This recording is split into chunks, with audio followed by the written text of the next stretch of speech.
ಮಾತೃಭಾಷೆಯಲ್ಲಿ ಕಲಿಯುವುದು ಒಬ್ಬ ವಿದ್ಯಾರ್ಥಿಯ ಸಾಂವಿಧಾನಿಕ ಹಕ್ಕು ಆಗಿದ್ದು ಅದನ್ನು ತಡೆಹಿಡಿದು ಅನ್ಯ ಮಾಧ್ಯಮದಲ್ಲಿ ಪಠ್ಯ ಬೋಧಿಸುವುದು ಅನ್ಯಾಯವಾಗಿದೆ. ಉಚ್ಚ ನ್ಯಾಯಾಲಯದ ಆದೇಶವನ್ನು ನಿರ್ಲಕ್ಷಿಸಿ ಕಾಸರಗೋಡಿನ ಕನ್ನಡ ಮಾಧ್ಯಮ ವಿದ್ಯಾರ್ಥಿಗಳಿಗೆ ಕನ್ನಡ ಬಾರದೇ ಇರುವಂತಹ ಶಿಕ್ಷಕರನ್ನ ನೇಮಿಸುವುದು ಸರಿಯಲ್ಲ ಎಂದು ಕನ್ನಡ ಹೋರಾಟ ಸಮಿತಿ ಪದಾಧಿಕಾರಿ ಮಹಲಿಂಗೇಶ್ವರ ಭಟ್ ಹೇಳಿದರು.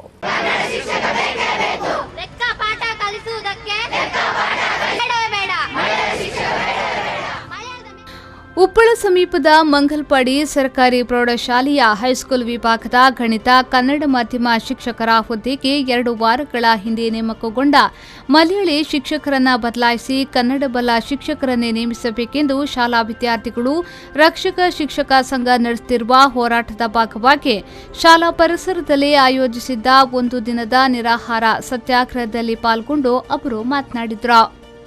ಇಲ್ಲಿ ಅಧ್ಯಾಪಕರು ಎಲ್ಲಿಂದ ಬಂದಿದ್ದಾರೆ ಅಂತ ಹೇಳುವುದಲ್ಲ ಪ್ರಧಾನ, ಅವರಿಗೆ ಏನು ಗೊತ್ತಿದೆ, ಭಾಷೆ ಏನು ಗೊತ್ತಿದೆ ಅಂತ ಹೇಳುವುದು ಪ್ರಶ್ನೆ. ಕನ್ನಡ ಮಾಧ್ಯಮಕ್ಕೆ ಅರ್ಜಿ ಹಾಕುವಾಗಲೇ ಕನ್ನಡ ಗೊತ್ತಿರಬೇಕು ಅಂತ ಹೇಳುವಂಥ ಒಂದು ಮಿನಿಮಮ್ ಸೆನ್ಸ್ ಅದು ಆ ಅಧ್ಯಾಪಕರಲ್ಲಿ ಇರಬೇಕು, ಅದಿಲ್ಲ. ಶಾಲಾ ರಕ್ಷಕ ಶಿಕ್ಷಕ ಸಂಘದ ಅಧ್ಯಕ್ಷ ಬಾಲಕೃಷ್ಣ ಅಂಬಾರು, ಜಿಲ್ಲಾ ಪಂಚಾಯತ್ ಸ್ಥಾಯಿ ಸಮಿತಿ ಅಧ್ಯಕ್ಷ ಹರ್ಷದ್ ವರ್ಕಾಡಿ, ಕನ್ನಡ ಸಾಹಿತ್ಯ ಪರಿಷತ್ನ ಜಿಲ್ಲಾಧ್ಯಕ್ಷ ಶ್ರೀ ಭಟ್, ಸಾಮಾಜಿಕ ಮುಖಂಡರಾದ ಗೋಪಾಲ್ ಶೆಟ್ಟಿ ಅರಿಬೈಲು, ವಿಜಯಕುಮಾರ್ ರೈ ಪರಂಖಿಲ, ದಿನೇಶ್ ಚೇರುಗೋಳಿ, ರವೀಂದ್ರ ಶೆಟ್ಟಿ ಮೊದಲಾದವರು ಉಪವಾಸ ಸತ್ಯಾಗ್ರಹಕ್ಕೆ ಬೆಂಬಲ ಸೂಚಿಸಿದರು. ಇನ್ನು ಕನ್ನಡ ಬಾರದ ಮಲಯಾಳಿ ಶಿಕ್ಷಕ ಸುನೀಶ್ ಅವರಲ್ಲಿ ಶಿಕ್ಷಣ ಉಪನಿರ್ದೇಶಕರು ರಚೆಯಲ್ಲಿ ತೆರಳಿ ಕನ್ನಡ ಕಲಿತು ಬರುವಂತೆ ತಿಳಿಸಿದ್ರು.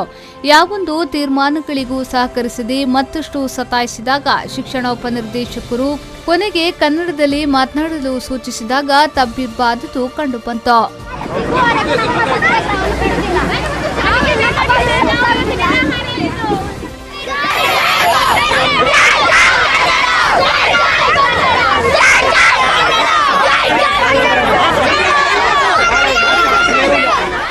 ಭ್ರಷ್ಟಾಚಾರ ಅಪರಾಧ ನಿಯಂತ್ರಣ ಅಸೋಸಿಯೇಷನ್ನ ಜಿಲ್ಲಾ ಘಟಕದ ಸವಾದ್ ವಿದ್ಯಾರ್ಥಿಗಳ ನಿರಾಹಾರ ಸತ್ಯಾಗ್ರಹಕ್ಕೆ ಬೆಂಬಲ ಸೂಚಿಸಿ ಮಾತನಾಡಿದರು.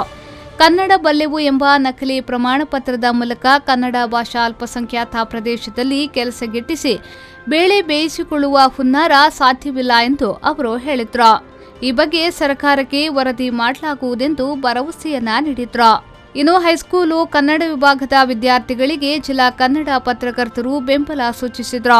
ಪತ್ರಕರ್ತರಾದ ಪುರುಷೋತ್ತಮ್ ಭಟ್, ಅಬ್ದುಲ್ ರೆಹಮಾನ್ ಉದ್ಯಾವರ, ಹರ್ಷದ್ ವರ್ಕಾಡಿ, ಆರಿಫ್ ಮಚ್ಚಂಪಾಡಿ, ಸಾಯಿ ಪತ್ರಾರಿ, ಅಚ್ಯುತ ಚೇವರ್, ವಿವೇಕಾದಿತ್ಯ, ರವಿ ಪ್ರತಾಪ್ ನಗರ, ಸ್ಟಿಫನ್ ಟಿಸೋಜಾ ಮೊದಲಾದವರು ಉಪವಾಸ ಸತ್ಯಾಗ್ರಹದಲ್ಲಿ ಹಾಜರಿದ್ದರು.